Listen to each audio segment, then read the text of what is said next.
Cassandra Ellison sat calmly in her matte check Jeep Grand Cherokee, adjusting her military-grade GPS when the blue and red lights lit up behind her. She wasn't lost, just recalibrating. Yet to Officer Brent Mallory, she was just another suspicious figure parked on the side of a Georgia highway. The moment he approached, his posture reeked of aggression, one hand hovering near his holster, his voice barking commands before any real interaction. Cassandra, a black woman and a 3-star general in the United States Army, complied with deliberate care. Her hands remained on the steering wheel at 10 and 2, her movements slow and practiced. Lessons passed down through generations of black parents to their children about surviving encounters with law enforcement. She offered her license and registration, explaining she had merely pulled off the road to adjust her GPS. But Mallory wasn't listening. To him, she wasn't a leader who had served in war zones or sat across from presidents. She was just ma'am, just another silhouette behind a tinted window. Ignoring her explanation and identification, Mallory demanded she exit the vehicle. When she calmly questioned if she was under arrest, he responded by handcuffing her on the hood of her car, pressing her body against the hot metal while ignoring the onlookers filming across the street. His suspicion wasn't based on any law she'd broken, but on who he thought she was, and who he thought she wasn't.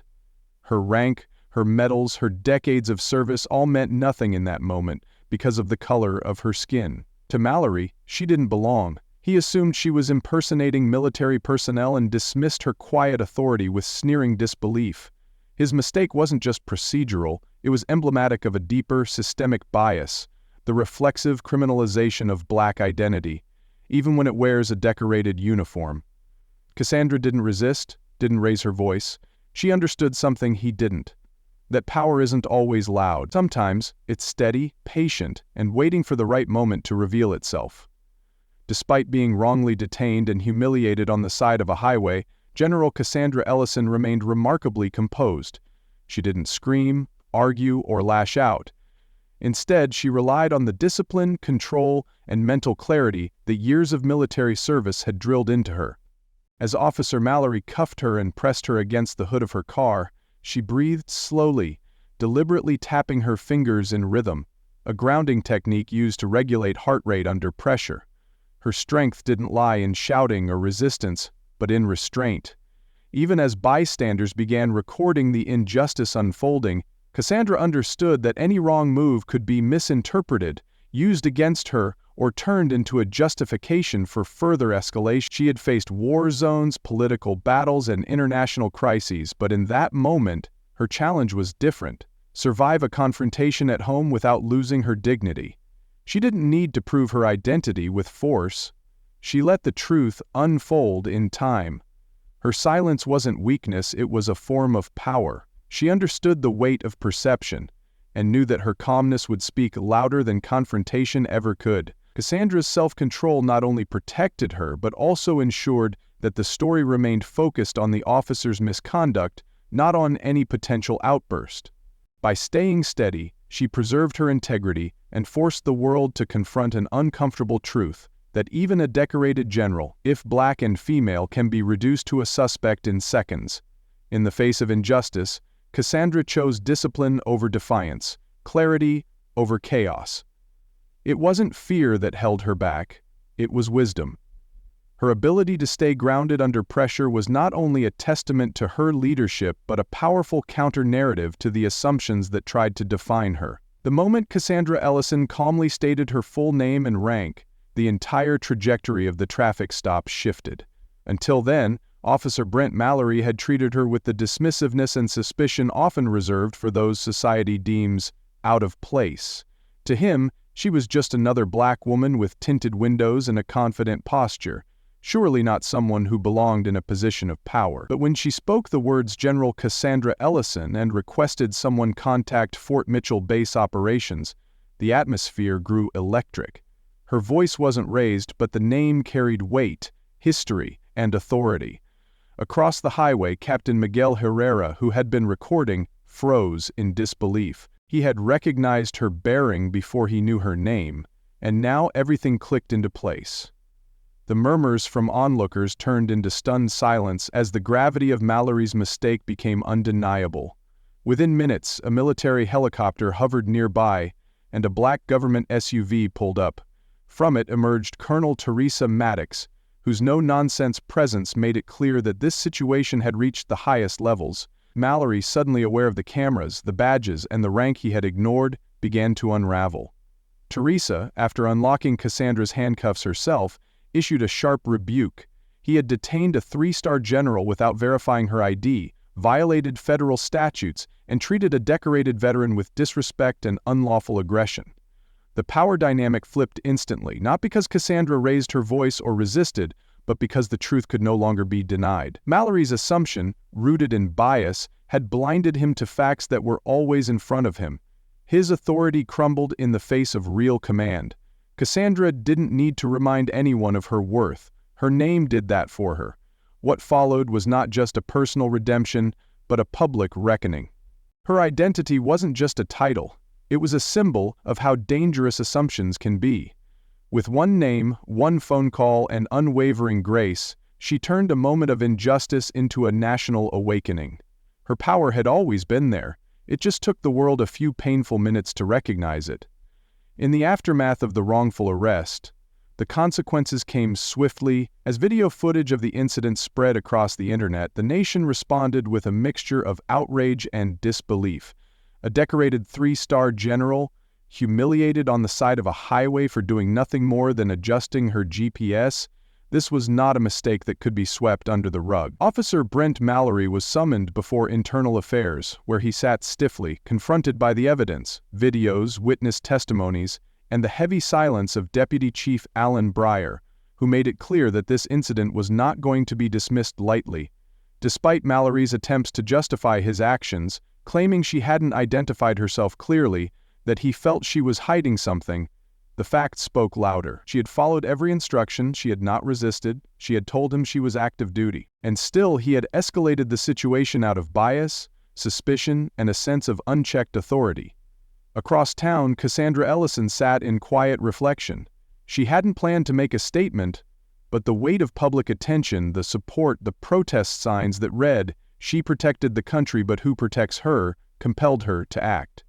With the counsel of her brother Elijah, she prepared not just a response, but a declaration. This wasn't about revenge, it was about responsibility. She knew her story had become symbolic, a mirror for the country to confront its blind spots and its systems. When the press requested a statement, she didn't hesitate any longer. What happened to her was no longer just personal, it was a national conversation. Her voice would now speak not only for herself, but for countless others who had no rank, no medals, and no cameras to protect them. And in that moment, Cassandra stepped into a new kind of leadership, one rooted not just in military service, but in moral clarity and public accountability. When General Cassandra Ellison stepped onto the podium at the Pentagon's press briefing room, there was no military parade, no entourage, just her, in full uniform, adorned with medals that spoke of courage, sacrifice, and decades of service. The room fell silent, not from protocol, but from the gravity of what was about to be said. Without notes or hesitation, Cassandra began. She introduced herself not just by rank, but as a daughter, a sister, and a soldier. Then, with clarity and poise, she described the moment that had brought the nation to attention. Standing on the side of a Georgia highway, face pressed against the hood of her car, not because she posed a threat, but because someone had looked at her skin and ignored her stars. Her words struck deeply, not because they were angry, but because they were undeniably true. She didn't stand at that podium to shame one man, she explained, but to expose a system where suspicion often outweighs service and where dignity remains conditional. Cassandra refused to beg for justice, she expected it. And not just for herself, but for the thousands of others who don't wear uniforms, who don't have ranks to fall back on, and whose stories never make it to a camera lens. She reminded the nation that her survival wasn't due to policy or protection, but luck, and that luck should never be the only shield against injustice. The silence in the room was heavy, not from shock, but from recognition. In her calm voice, she had held up a mirror to America, and the reflection wasn't easy to face. Yet Cassandra offered no vengeance, only vision. She stood not just as a wronged individual, but as a representative of what accountability, integrity, and strength under pressure truly look like. Her speech didn't end with applause. It ended with a reckoning.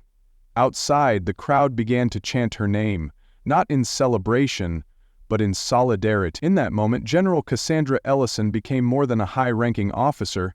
She became a symbol of what happens when truth speaks with discipline, when dignity refuses to yield, and when one woman's voice becomes a rallying cry for justice. The public response to General Cassandra Ellison's story was immediate, widespread, and deeply personal. Across the country, people took to social media, the streets, and community halls to express support, outrage, and solidarity. Outside schools, homes, and government buildings, signs appeared with powerful messages. "We stand with Cassandra. She protected us. Who protected her?" And rank doesn't erase color, but it should protect dignity. But the most profound shift came not from slogans, but from action. In Washington, lawmakers, moved by public pressure and moral clarity, introduced a bipartisan proposal known as the Ellison Protocols, aimed at reforming law enforcement procedures. These new standards included mandatory de-escalation training, verification protocols for identifying military personnel, and comprehensive racial bias recalibration programs for all federally funded police departments. It wasn't just symbolic reform, it was the beginning of systemic change, built around accountability and prevention. At the grassroots level, Cassandra's name became part of a new civic vocabulary. Schools invited her to speak, not for inspiration alone, but for education. In one classroom in Southeast D.C., a ninth-grade girl asked, "Weren't you scared?" Cassandra replied, "I wasn't afraid, I was steady, because fear can't speak for me."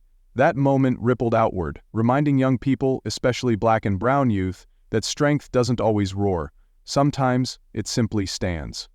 Across the military, fellow service members praised her restraint and leadership, recognizing that she had fought a different kind of battle, and one without ever throwing a punch. Her calm under fire had sparked a movement.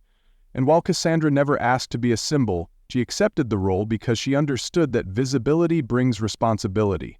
Her story became a catalyst, not just a headline. Through her experience, the nation began to not only listen but act. And for the first time in a long time, meaningful change didn't begin with tragedy, but with truth told at the right moment by the right voice. In the quiet aftermath of the public storm, General Cassandra Ellison returned home, not to retreat, but to reflect. The battles she had fought overseas were different from the one she had just faced, yet the stakes felt just as high. This time, the enemy wasn't foreign, it was systemic, woven into the everyday assumptions and silent prejudices that defined how people were seen and treated. And yet, for the first time, it felt like the country had truly started to listen. As Congress passed the Ellison Protocols and her story continued to resonate across communities, Cassandra understood that her life had shifted. She wasn't just a general anymore, she had become a symbol. Not because she wanted to, but because the moment demanded it. In a modest classroom filled with curious ninth graders, she offered not heroism, but honesty. Rank doesn't stop bullets, she told them, but being undeniable, that's where our power lies. And they believed her, not because she was perfect, but because she stood tall without needing to raise her voice. Back in her Virginia home, Cassandra walked barefoot across her living room, stopping in front of an old photo of her father, a veteran who never got the recognition she had, but carried the same burden. She touched the frame gently, as if passing the torch of resilience back through time. When her brother Elijah called and said, "It's not over," she smiled and replied, "That's the point. We keep showing up." The final image wasn't one of protest or confrontation. It was Cassandra standing on her balcony, looking out at the horizon. The fight wasn't finished, but the tide had turned, and this time home was finally learning to recognize its own defenders. The story of General Cassandra Ellison teaches us that true strength often lies not in force, but in dignity, restraint, and clarity of purpose. In a world quick to judge and slow to listen, her calm defiance in the face of injustice reminds us that silence, when chosen wisely, can be more powerful than protest. For those of us who have lived long enough to see cycles of history repeat, this story affirms that progress is possible, but only when courage is paired with wisdom. Cassandra did not raise her voice, yet the nation heard her. She did not demand revenge, but inspired reform. Her experience is a reminder that we are never too old to stand for what is right, and that leadership does not always wear a title. It speaks through integrity, patience, and unwavering commitment to truth. As elders, we carry the responsibility to pass these values on, to guide younger generations not just with our stories, but with the lessons behind them.